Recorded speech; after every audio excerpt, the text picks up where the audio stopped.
Welcome to another episode of Full Circle with me, Onyx.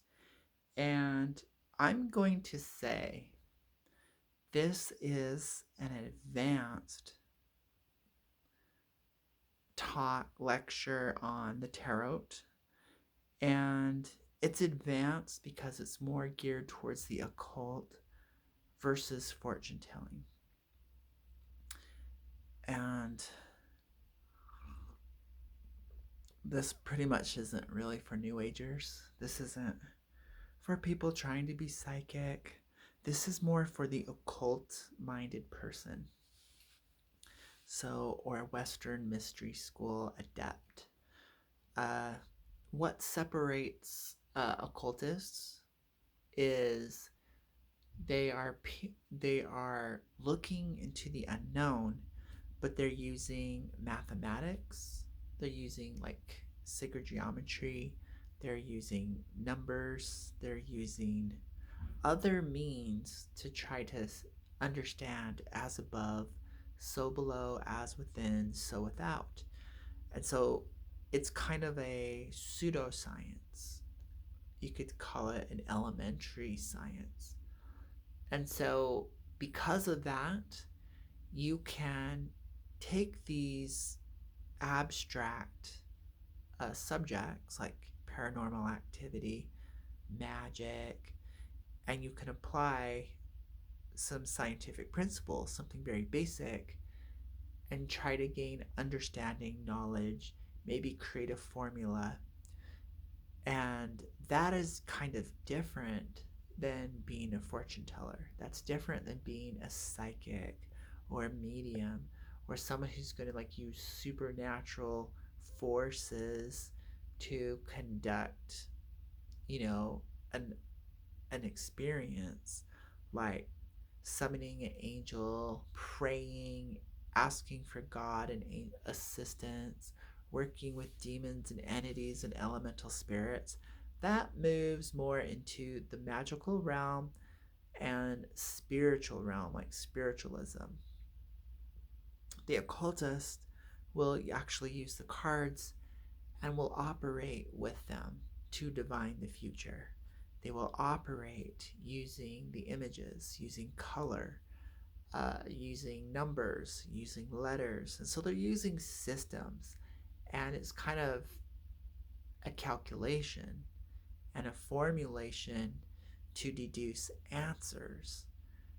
And this is the big difference between someone who's going to use the cards as a tool to kind of like dissect and peel back the layers into an event, into a situation.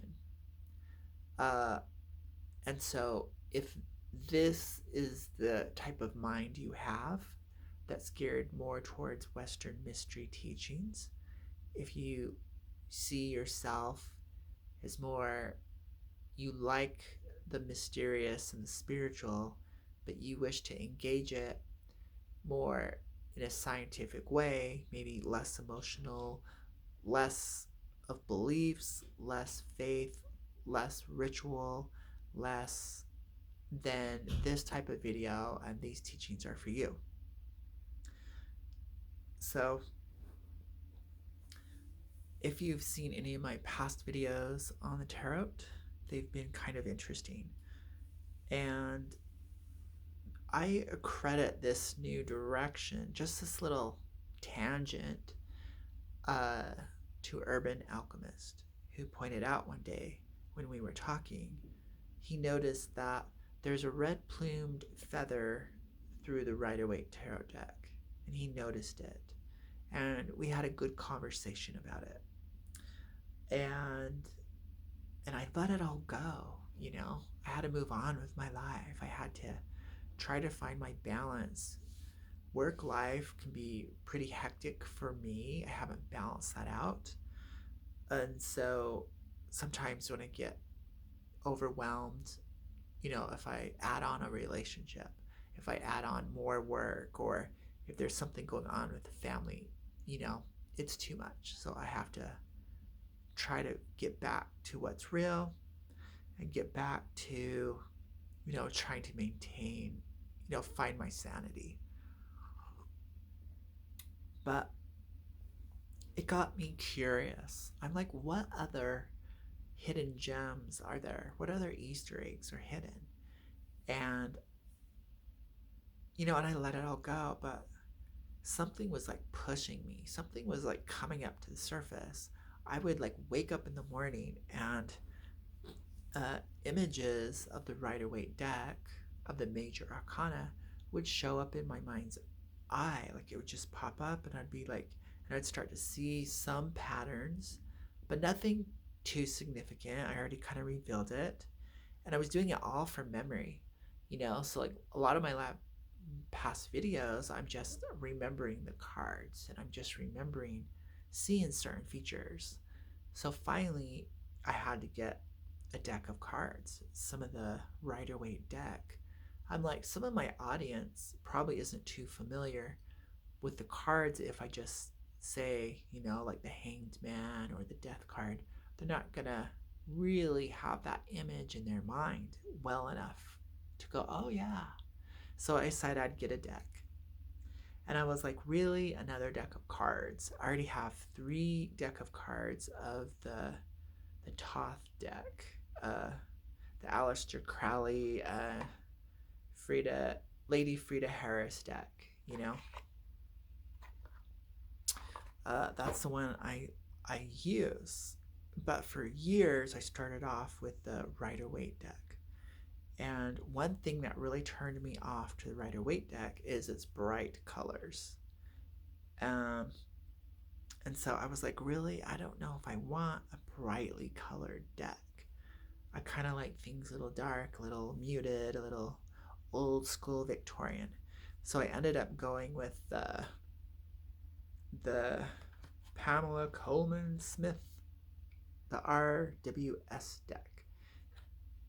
And the colors aren't so bright. But, that's just the introductory, and let's get into it.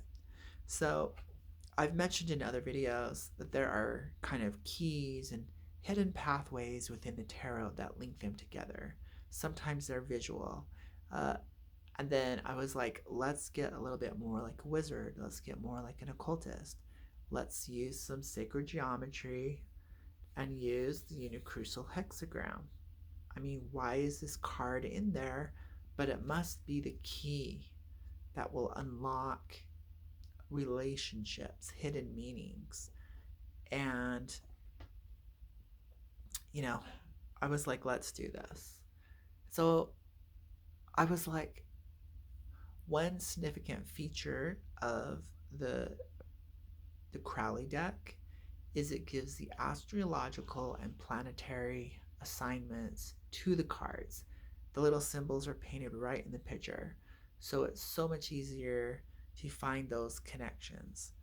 So what you'll find is the 12 zodiac signs given to like 12 of the cards. And then you'll also find like the 7 ruling planets of the alchemist star given to the cards. And then there's a few other cards that don't have any assignments. And you have to figure that out where they go. And I was able to do that. And so the first 7 cards, planetary assignments and their opposite planets that go with them. And so that's how I paired them up. So an example, Saturn is going to go with the moon. Capricorn is going to go with Cancer. Libra is going to go with Aries. Venus is going to go with Mars. Pretty basic, right? But the way I was figuring it out was I was laying it out with the Unicrucial. And then I was like, you know what? Since I have both decks and we played with kind of like linking images, things that to make connections, I got to see how both artists did this. And I'd have to say the Rider-Waite deck did a very good job of linking them. And what's really interesting is I believe the deck was made before there were planetary and astrological assignments to the cards, and to have them match up in different ways, either by color or by image, either by similarity or polar opposites.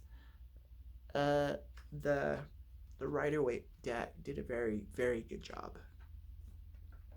The other thing that I noticed doing this little exercise, this little mental gymnastics, I would call it very elementary science, uh, was I just lost my train of thought. Oh, well, let's just move on. Let's get into it. So I'm just going to randomly select the groupings. So we have Cancer is the Chariot, and then we have the Devil as Capricorn. And the linking features were a little bit more difficult in the Crowley deck. Like but what we do get is we get the four magical beasts. And why is that significant? Because here's the four represented in the Waite deck. So the Waite deck did really good at pairing these two. Like we get light, we get dark, we get yellow, we get black. We get an actual crown, and then we get a symbol of a crown or a star. We get crowned horns versus a royal crown. And then we get an actual star, like a gold star, and then we get an inverted star. We get a black cube, or like if it's like a post, but if you look straight down, it's a perfect black square. He's sitting on it, and then we get a white square. And so we get this dualistic black and white, black and white. Yin and yang go together. Winged, not winged. So, and then we get the wings put actually on the stone, where they're actually on the man here. And so we see these linking images kind of inverted. We get the bat wings, but then we get the bird wings. We get the creatures similar to a human being, and then we get these type of creatures that are more human-like.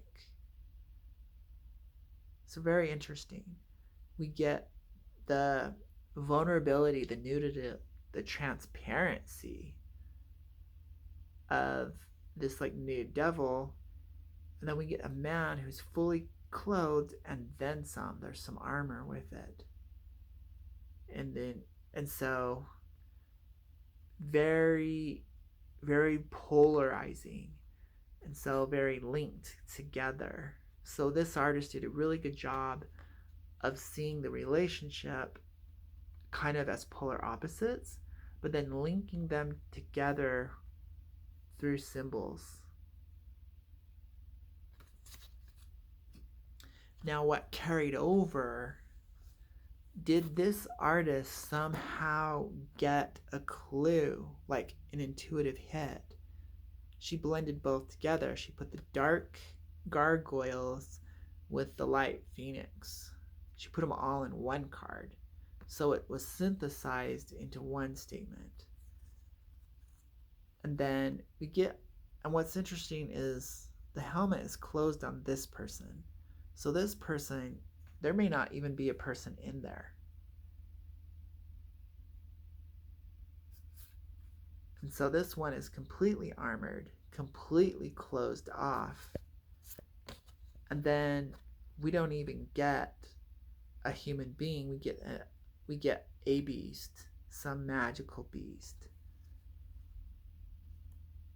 So then we do get the crisscross of nudity. These beings are nude. There's a bunch of them. And then we get one being who's completely armored up.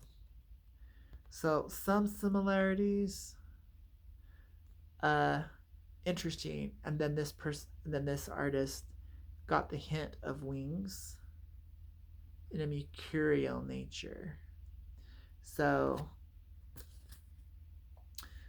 this one really wasn't. So I feel, yeah, we'll just move on. We'll move on. Some of the links are really strong, and other cards are not very strong. But what I really started noticing was, like, here's actually a good example. Well,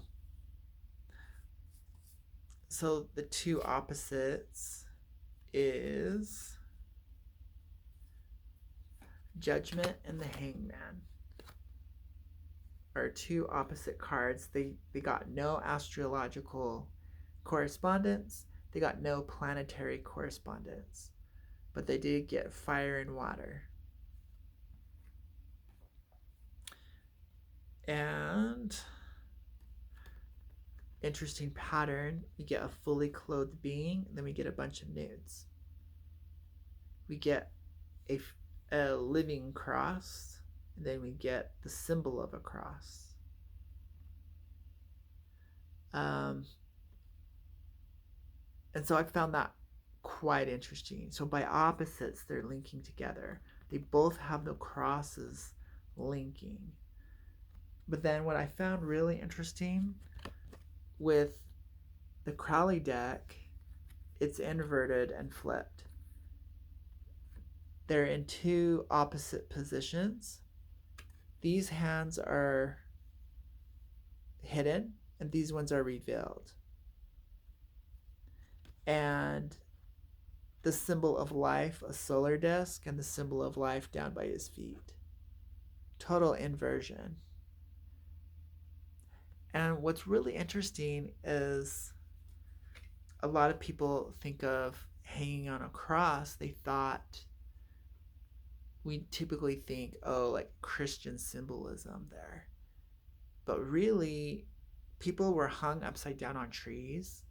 I was watching this video and it talked about, like, in ancient Greece and Rome and kind of that time period, people were hung out on trees outside the edge of the city to be humiliated. It was a shameful thing to be hung up on a tree.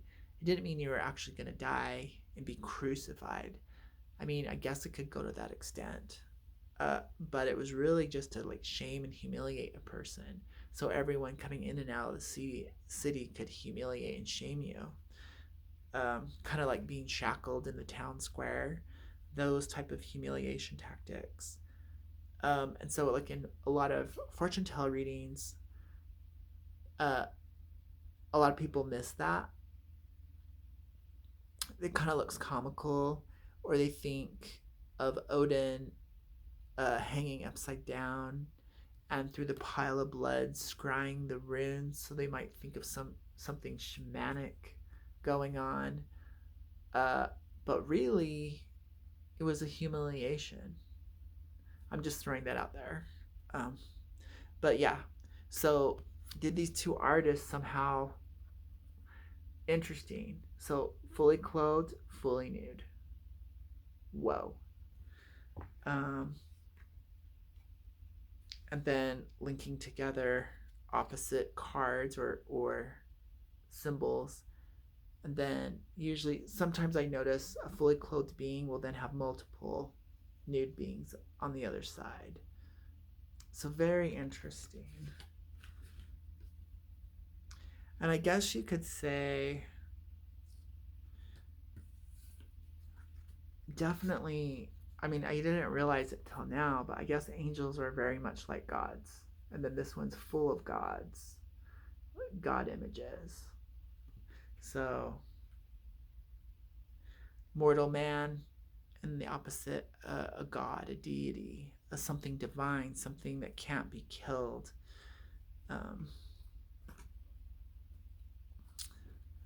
Here's a simple linking of opposites. Who would have thought the full card and the sun actually goes together? But they do. And it's linked by the sun. And once again, it's linked by one polar opposite being fully clothed and the other one being fully nude.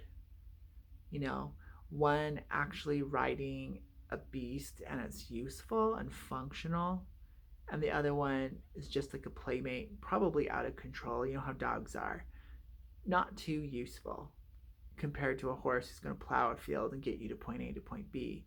You know, be your legs. So, two different functioning, kind of opposite. You know, the both creatures evolved with humans. You know, we could get into a discussion about it, but we don't need to. But a linking feature is they're both white animals, and then the linking feature is the sun. And then the opposite linking feature is one clothed, one not. Another, I would assume he's a boy. You know, I'd assume, but then either one of them could be either or. So even the genders are kind of neutral, gender neutrality right there.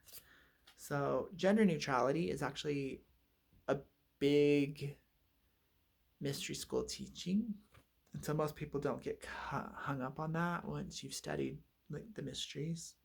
So did the other deck link them together? We get the sun and then we get the sun. So definitely solar linking here and solar linking there. So I would say yes, all across the board in a very simplistic way. Opposite cards and opposite decks affirm each other that this connection is there, this relationship.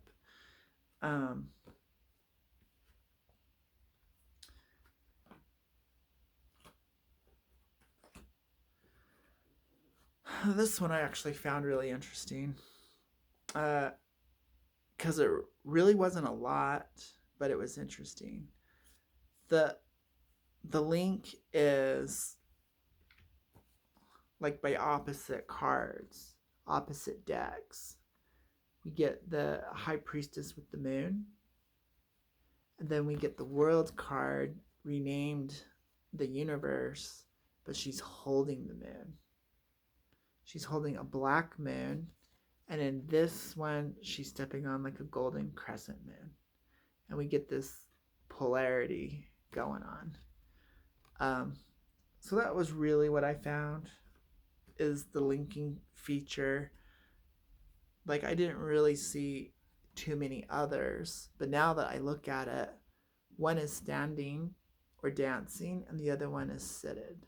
So by position, they're opposites. And then once again, we have one nude, one fully clothed, one uncrowned, one completely crowned, one like floating in the air, and then one seated, you know, very like more stability versus more freedom. That's really what I saw as linking by opposites.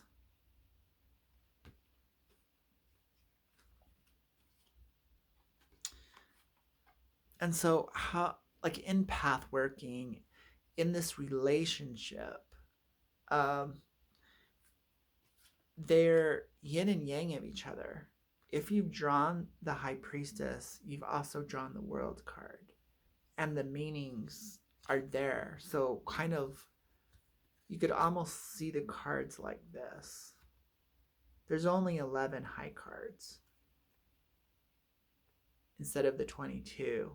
Now that you've paired them, there's a hidden aspect. So if I draw this card in the reading, there may be some of this. And if I get this, there may be a need or some of this hidden. You know, that's kind of what I'm saying. And so the World card in this deck is represented by Saturn, and the High Priestess is the moon.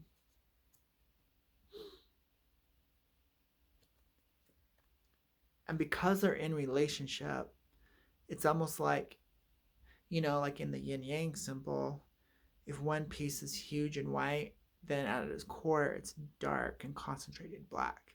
If one slice is all black, then at its core is concentrated white. So with the High Priestess, there has to be some type of concentration of Capricorn or Saturn energy, Earth. um, time is really what. So I would say the hidden message, once you've examined both of these cards, is time, because Saturn is the mother of time and the moon is the daughter. So there's a link, because the moon uh, is like we measure time, 28 days in a lunar cycle, 13 moons in a year. And so the moon is subject to the grandmother or grandfather time, which is Saturn. And so form and time go together, and it's measured with the moon and the earth. And so these cards are bound together through relationships. And so that adds another layer into your reading and understanding. So that's why we're kind of doing this exercise. We're trying to see, is this happening through opposite color schemes, this relationship? Is it somehow being picked up by the artist intuitively, subconsciously, creatively? And then are both artists picking up on the same signal? Does something translate through both decks? And here's a really good example of that translation. Total opposites, total different decks. So we get, what I like about this one is we kind of get opposite themes of dark and light, a light robed, a dark robed. Orange and blue, I believe, are opposites of each other. Black background, black creature. He's fully robed in probably shining gold robes. He's so transparent, it's scary. You can see all the way to the bones. He's wearing kind of like an Osiris helmet. And then he's wearing kind of like a llama cap. And so we kind of see that within one deck, the relationship. This is Taurus, this is Scorpio. These are Scorpio colors. These are kind of Taurus colors. They're kind of earthy. But the real big, like in an equation, one side has to equal the same as the other, like in algebra, basic equation. And in algebra, you can flip things and turn things. You do to one side, you have to do to the other. It all has to equal 0. All has to equal 1. Something really basic. Look what happens when we mix. We put the death with the Hierophant. We get the same flower. Over his head is the 5-petaled flower, and the banner is a 5-petaled white rose. So 2 different artists link those 2 together, the relationship, and then it's symbolized in its opposite card. And then we get a very white card and a very dark card. And then what I like about this one is we get a gold crown versus probably a black crown or a lead crown. Very elaborate. So like this Pope is dressed in like royal, rich clothes. So the facade, the smoke and mirrors is so richly made with all the finest worldly things. He's like a god, wealth. He's symbolizing wealth, abundance by the grace of God. And, he's the appointed one. He's so special, And then look at, so transparent bone. Totally all he is bones, and how much power. He's the Lord of Death. He's death himself. And that message is really encapsulated in one picture. So here's the unifying card, where the Hierophant and death, so Scorpio and Taurus energies, merge together. And death this time opens up his helmet and is like, I am above you. You think you're of God. You're a man of the cloth. You're in all your rich gold, and here I am riding my white steed. My flag is above you. I am above you. I'm even elevated off the earth. I've transcended. You are below me, and man is underneath my feet. So there's a huge message going on that is unified, encapsulated in this Waite tarot card. And that red plume is now black. So the Waite deck infused both these cards already into the one. So he puts himself above man. Death is above all man. You know, even someone who's supposedly spiritual, who has that inner knowledge. So I would say humility. Uh, and then what we don't get in the message in this deck is we get total transparency. As a society, we're afraid to be so honest, so real, without any masks, without any facades, without any extra embellishment, that if we saw people in their absolute truth, we might scream in horror. You know, the bare naked rawness of pain and suffering, or the thoughts and the images in our head, or the deeds that we have done, you know, might really scare us. It would kill the light show. It would kill the drama, the illusion. So the pageantry, the facade, the masks that we wear, this idea, we put ourselves, you know, we all the time think we're above life. I mean, we procrastinate. Procrastination is the assumption that you have a tomorrow to get shit done. The reality is you could die at any second. And so death is kind of a reality check. And spirituality kind of like masks reality and gives you a false hope and a false light, a false sense of wealth, when really we are subject to death. So I'm going to end this video here. It looks like we're running out of time. But you can see how you gain insights through these mental gymnastics. And then that could add depth to your readings if you do readings. And so we literally took a crooked path